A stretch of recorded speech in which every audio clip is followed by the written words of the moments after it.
ప్రతి ఒక్కరి జీవితంలో ఏదో ఒక సమస్య ఉంటుంది. మనం బాగా ఆలోచిస్తే ఒక్కోసారి పెద్ద పెద్ద సమస్యలకు చిన్న చిన్న వాటితో పరిష్కారాలు లభిస్తాయి.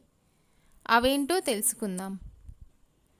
మీరు చేసే ప్రతి పనిలో ఆటంకాలు కలుగుతుంటే ఏదైనా పని మొదలు పెట్టే ముందు వినాయకుడికి గరికమాలను సమర్పించి ఆయన ఆశీస్సులు తీసుకోండి. విజయం మీ సొంతం అవుతుంది. భూ వివాదాలు ఏర్పడినప్పుడు తప్పకుండా ప్రతి మంగళవారం భార్య చేతి వంట లేదా స్వగృహంలోనే భోజనం చేయటం వల్ల వివాదాలను కొంతవరకు తగ్గిస్తుంది. సంతానం విషయంలో విచారం ఉన్నవారు కాళికాదేవికి నిమ్మకాయల దండ సమర్పిస్తే సంతానం అభివృద్ధి చెందుతారు. నిమ్మకాయలు బేసి సంఖ్యలో ఉండేటట్లు చూసుకోవాలి.